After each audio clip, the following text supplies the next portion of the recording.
आप सभी को शुक्र प्रदोष व्रत की हार्दिक शुभकामनाएं। भगवान शिव और माता पार्वती की कृपा सदैव आप और आपके समस्त परिवार पर बनी रहे। दोस्तों, आज है 12 जून 2026 और आज है अधिक मास का प्रदोष व्रत। त्रयोदशी तिथि का प्रारंभ हो रहा है 12 जून 2026 को शाम को 7:36 पर और त्रयोदशी तिथि समाप्त हो रही है 13 जून को शाम को 4:07 पर।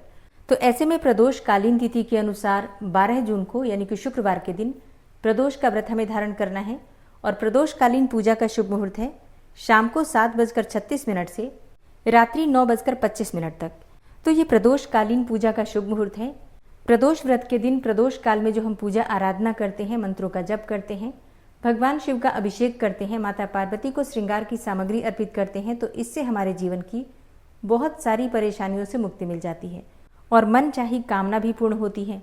तो अगर आप व्रत नहीं करते हैं तो भी आप प्रदोष काल में भगवान शिव माता पार्वती की विधि विधान से पूजा कर सकते हैं, व्रत की कथा सुन सकते हैं और जो भी उपाय मैं इस वीडियो में आपसे शेयर करने वाली हूँ वो सभी उपाय आप बिना व्रत किए भी कर सकते हैं और जो व्रत करेंगे वो तो कर ही सकते हैं।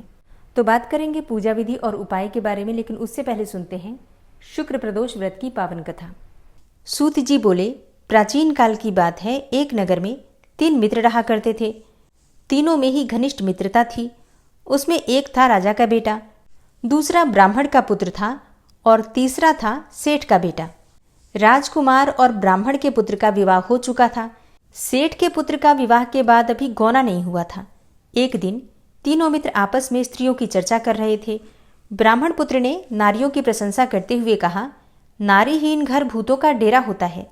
सेठ के पुत्र ने यह सुनकर अपनी पत्नी को घर लाने का विचार तुरंत ही किया।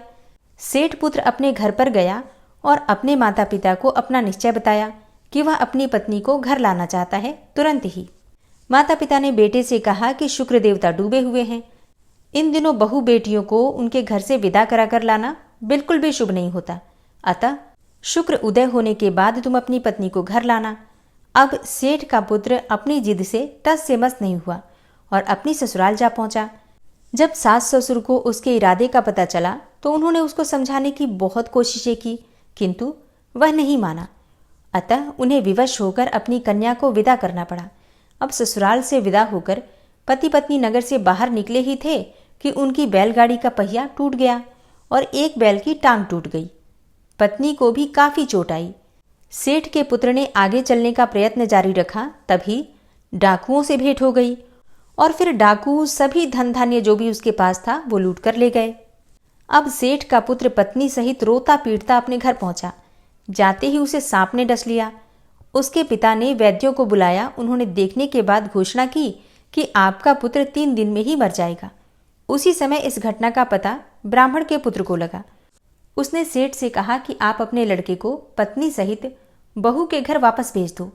यह सारी बाधाएं इस कारण से आई हैं कि आपका पुत्र शुक्र अस्त के समय में पत्नी को विदा करके लाया है। यदि वह वहां पहुंच जाएगा तो बच जाएगा। सेठ को ब्राह्मण पुत्र की बातें जच गई और अपनी पुत्रवधू और पुत्र को वापस लौटा दिया। और फिर ब्राह्मण के पुत्र के कहने पर माता पिता ने यानी कि सेठ और सेठानी ने शुक्र प्रदोष का व्रत किया। इससे उसकी हालत ठीक होनी आरंभ हो गई। यानी कि शुक्र प्रदोष व्रत की वजह से, शुक्र प्रदोष व्रत के महात्म्य से सभी घोर कष्ट समाप्त हो गए। इस दिन प्रदोष व्रत की कथा सुने अथवा सुनाएं और कथा की समाप्ति होने के बाद हवन सामग्री मिलाकर 11 या फिर 21 बार या 108 बार ओम ह्रीम क्लीम नमः शिवाय स्वाहा इस मंत्र से आहुति दें। उसके बाद शिव जी की आरती करें तथा प्रसाद वितरित करें। इसके बाद भोजन करें। शुक्र प्रदोष के दिन भगवान भोलेनाथ को यानी कि शिवलिंग पर दही अर्पित करने से रोगों से मुक्ति मिल जाती है। शुक्र प्रदोष के दिन दूध अर्पित करने से, शिवलिंग पर दूध अर्पित करने से सौभाग्य में वृद्धि होती है, दाम्पत्य जीवन सुखमय होता है, मन चाहे जीवन साथी की कामना पूर्ण होती है और संतान प्राप्ति में आ रही बाधाएं दूर होती हैं।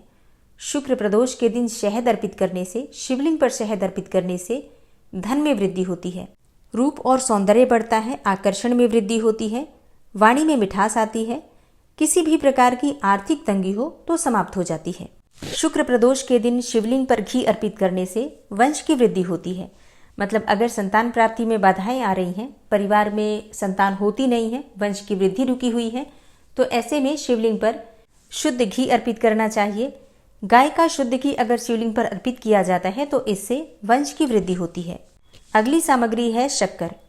अगर शिवलिंग पर शुक्रवार के दिन शक्कर अर्पित किया जाता है, चीनी या मिश्री अर्पित की जाती है, तो इससे शुक्र ग्रह मजबूत होता है, और शुक्र मजबूत होता है तो भौतिक सुखों की प्राप्ति होती है, धन समृद्धि की प्राप्ति होती है, नाम और शोहरत की प्राप्ति होती है, लग्जरी लाइफ की प्राप्ति होती है। विशेषकर माता लक्ष्मी प्रसन्न हो जाती हैं तो आर्थिक सुखों में वृद्धि होती है, कर्ज से भी मुक्ति मिल जाती है। तो आर्थिक सुखों की प्राप्ति के लिए ये सभी चीजें यानी कि पंचामृत, जो 5 अमृत मैंने आपको बताए, दूध, दही, घी, शहद, शक्कर, इन 5 चीजों को अलग अलग अर्पित कर सकते हैं, चाहे तो मिलाकर अर्पित कर सकते हैं, या अगर आपकी कोई विशेष मनोकामना हो तो जो भी सामग्री आपके मनोकामना के अनुसार हो वही सामग्री अर्पित कर सकते हैं। ठीक है, तो आप लोग ध्यान रखिए, आप किस मनोकामना के लिए प्रदोष व्रत की पूजा कर रहे हैं वही सामग्री आप चाहे तो अर्पित कर सकते हैं, मतलब उसी से भगवान शिव का अभिषेक कर सकते हैं। शुक्र प्रदोष के दिन शिवलिंग पर सफेद पुष्प अर्पित करने से मन वांछित कामना पूर्ण हो जाती है, मतलब जिस भी मनोकामना के लिए आप पूजा कर रहे हैं आपकी वो मनोकामना पूर्ण होती है। इसके अलावा सुख, शांति और समृद्धि की प्राप्ति होती है। तो प्रदोष व्रत के दिन प्रातःकाल जल्दी उठकर नित्य कर्मों से निवृत्त होकर आपको स्नान करना है। स्नान करने के बाद पहले अपने घर में पूजा कर लीजिए, व्रत का संकल्प ले लीजिए। इसके बाद अगर आप चाहें तो मंदिर भी जाकर पूजा कर सकते हैं, नहीं तो शाम के समय आप मंदिर जा सकते हैं, मतलब अगर आप सुबह नहीं भी जा पाते हैं तो शाम को मंदिर जरूर जाना चाहिए। जो भक्त व्रत धारण करते हैं व्रत का संकल्प ले लीजिए। व्रत नहीं कर रहे हैं तो सिर्फ पूजा का भी संकल्प ले सकते हैं। प्रदोषकालीन पूजा आप अगर किसी विशेष मनोकामना से करते हैं तो संकल्प लेकर पूजा करें, बहुत जल्दी आपकी कामना पूर्ण हो जाती है। कम से कम 11 या फिर 5 प्रदोष का संकल्प लेना चाहिए। इससे ज़्यादा का भी संकल्प ले सकते हैं, या फिर आप चाहें तो कह सकते हैं कि जब तक आपकी कामना पूरी नहीं होगी तब तक आप प्रत्येक प्रदोष को भगवान शिव की प्रदोष काल में पूजा करेंगे। तो बिना व्रत किए भी पूजा कर सकते हैं। ध्यान सिर्फ आपको इतना रखना है कि आप अपना भोजन सात्विक रखिए, मतलब लहसुन प्याज छोड़कर शुद्ध सात्विक भोजन लीजिए। फिर शाम को स्नान करके और आप शिव मंदिर में जाकर या फिर घर में भी शिवलिंग की पूजा आराधना कर सकते हैं। भगवान भोलेनाथ की पूजा की सामग्री आप सभी जानते हैं, भांग, धतूरा, बिल्वपत्र, अक्षत पुष्प इत्यादि। सफेद पुष्प विशेषकर भगवान शिव को प्रिय है।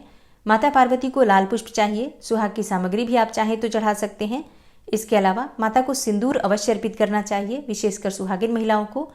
इससे आपको अखंड सौभाग्य की भी प्राप्ति होती है और मधुर दाम्पत्य जीवन भी आपको प्राप्त होता है। तो प्रदोष व्रत के दिन विशेषकर प्रदोष काल में हम जो भी चीजें माँ को अर्पित करते हैं, भगवान शिव को अर्पित करते हैं, उसका कई गुना होकर सुख हमें प्राप्त होता है। जो भक्त व्रत धारण करते हैं दिन में आप फलाहार कर सकते हैं, कोई सा भी फल खा सकते हैं, जूस पी सकते हैं, फलों का रस ले सकते हैं, चाय पी सकते हैं, मतलब फलाहार और जलाहार के द्वारा आप व्रत धारण कर सकते हैं। शाम के समय प्रदोष काल में फिर से स्नान करके और साफ स्वच्छ वस्त्र धारण करके आपको पूजा आराधना करनी है। शाम की पूजा करते समय भगवान शिव के मंत्रों का जप कीजिए। शिव चालीसा का पाठ कर सकते हैं, शिव सहस्त्रनाम का पाठ कर सकते हैं, चाहे तो महामृत्युंजय मंत्र का जप कर सकते हैं। ये पूरी तरह से आपकी अपनी इच्छा पर निर्भर करता है। आप किसी भी मंत्र का, किसी भी स्तोत्र का पाठ कर सकते हैं, आपको लाभ उतना ही होता है। बस श्रद्धा भाव से आपको जपना चाहिए। पंचाक्षर मंत्र नमः शिवाय सर्वोत्तम है, इसी मंत्र से भगवान शिव की आराधना भी कर सकते हैं। पूरे दिन में इसको मानसिक रूप से जितना अधिक हो सके जप करना चाहिए। शाम की पूजा करते समय प्रदोष व्रत की कथा पढ़नी चाहिए अथवा सुननी चाहिए। और फिर शाम की पूजा करने के बाद आप चाहें तो अपना व्रत खोल सकते हैं, या फिर अगले दिन भी आप चाहें तो अपना व्रत खोल सकते हैं। बहुत से भक्त हैं जो कि प्रदोष व्रत के दिन ही व्रत खोल लेते हैं, और कई भक्त हैं जो कि अगले दिन व्रत खोलते हैं। तो जिस भी प्रकार से आपने अपना व्रत प्रारंभ किया है उसी प्रकार से आपको हर बार व्रत करना चाहिए। तो दोस्तों, ये है आज की वीडियो। उम्मीद करती हूँ आपके लिए उपयोगी होगी। वीडियो अच्छी लगी हो तो लाइक कीजिए, शेयर कीजिए। चैनल पर पहली बार आए हैं तो सब्सक्राइब करके बेल आइकन को जरूर प्रेस कर लीजिए। इससे ये होगा कि इस चैनल पर जो भी नई वीडियो अपलोड होंगी उनकी नोटिफिकेशन आपको सही समय पर प्राप्त होगी। मिलती हूँ मैं आपसे अगली वीडियो में, तब तक के लिए जय श्री राधे।